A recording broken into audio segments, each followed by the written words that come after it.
you for your time. That's okay. And so I have a very many questions, okay. mostly about Romulus. Yeah. Because we are from Italian magazine, web magazine about science fiction mostly. Yeah. So okay. Nice. Let's go straight there. Yeah. So your first encounter with the facehuggers, how it was, how you prepared for it, and how was your reaction on scene and then on the screen? First encounter with a facehugger. The first encounter was to the facehuggers was actually in a production office, and we were told that everything was going to be practical effects rather than CG, which is not often that it happens these days. And there's obviously how the original films were made, and it just felt really exciting and special for it to be happening in this kind of modern CG era. So we see it in the production office, and it's like really quite a heavy thing, and it's, you know, all the details and the colour, and you turn the thing around and it does look pink. Yeah. Okay.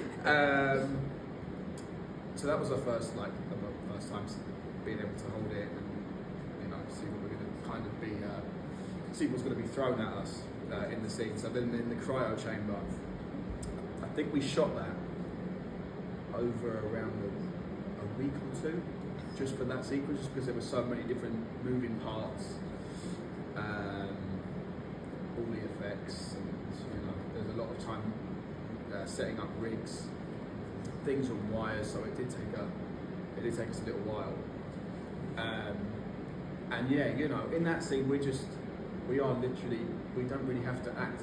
We're just reacting to everything, because it's all happening in real time. There's people hiding behind cameras and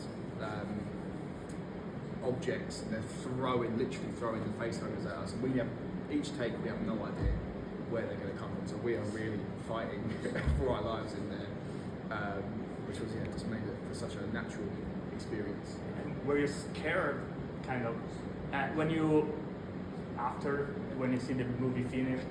Were you scared of the situation, or watching the movie? Yes, watching the movie. Yeah, genuinely terrified. We don't get to see all the sound effects that happen afterwards.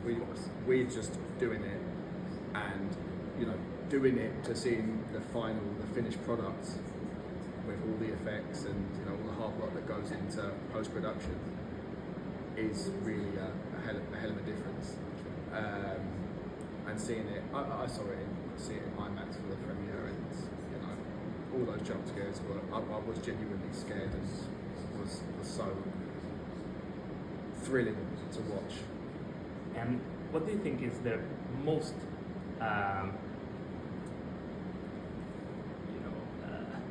scary scene of the movie beside that one? Even if you are not inside it. The last. Okay, or your death is a separate. Yeah. That the last scene, seeing the hybrid. I'd met Robert very briefly, who plays the hybrid child. I hadn't seen any of his. I'd seen the kind of concepts for how he was going to look, but I never got to see him in the full prosthetics and everything on. And I remember watching that bit especially in the cinema. For a lot of the film, it's jump scares, and you go like, you're like, there's a lot of like inhales and jumps when things happen. When I saw that shot where he's kind of crouched over, and there's like a flickering light, and you just see what he looks like. It was an exhale, and it was like, like my heart went and sunk. It was such a cool moment, and I think the whole cinema for that part, you just heard him go, oh, like that, and it was such a cool experience. Yeah. So it's a very strange creature. Okay, staying around this area, your death.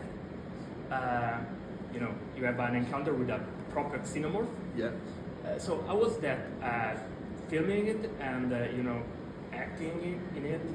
Was it strange for you as an actor, or?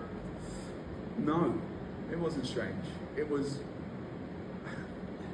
It's really hard to explain because it's like, you know what these things look like. We've seen them on the screen for years, and so when that was the closest I obviously come to them face to face, and so you have like a full like sort of top half of the body of one, I think from memory, I can't remember, and there's someone controlling the mouth, the jaws, the inner jaw. They're loading it up with like slime and goo, so that the whole thing is kind of salivating and like you see it all dripping off. And as soon as you know they hear action, it does become very intense and real. This is the reality now, and I'm face to face with this, and this thing is gonna kill me. Yeah, that was. It's hard to put into words because I know that, you know, the legacy and the kind of it's like a celebrity, you know, the Xenomorph. It's iconic, it's so iconic. And that is a very important part of Alien Saga and all the kill scenes. Yes. Yeah, definitely. So you are am I part of that legacy now? That's good. Exactly. No, it was an honour. It was an honour. We will go back there. Since we are speaking of the legacy of the Alien Saga, which one of the movies is your favorite? And the other side, so which one is the less favorite? My favourite is the first one, Ripley's one. I like the eeriness. It was the first one I watched, so you know, it was the unexpected, the unknown, that unsettling sort of vibe that it created, and all the characters, the casting now are amazing. My least favourite.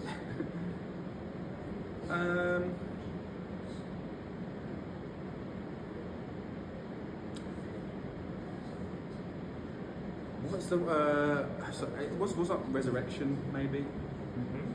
Maybe Resurrection. My least favourite. I still enjoyed it, but probably my least favourite.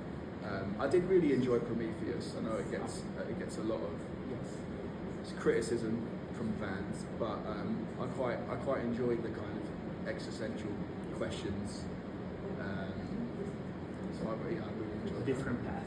Different path. Yeah. And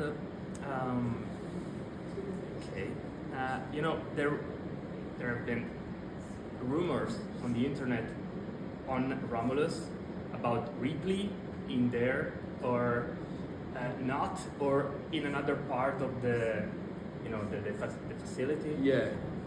Were you, you know, did you talk about it or not, or with Fedagores was? Did you expect to at some point to not interact, but have, you know, more than Easter eggs of Ripley? Easter eggs of Ripley? No, we knew that she wasn't going to be in it.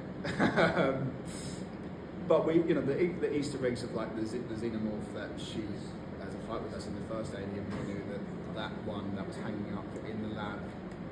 We could see the harpoon that was coming through, so that was really cool. Obviously the ash, you know, the similarities between those. Obviously, it had a different name for it. So we had those kind of things from the originals that were like, you know, really cool for us as all the cast of fans of the first films. So those little Easter eggs were really cool and really felt like, oh, we're really part of the story now. It's, you know, it kind of reminded me of I always say it always kind of reminds me of like Rogue One. Yes. In the Star Wars world. Yes. And Romulus is kind of that. It's a spin-off, but it does tie in and have links to the main sort of story. Yeah. Exactly. It's canon. Yeah.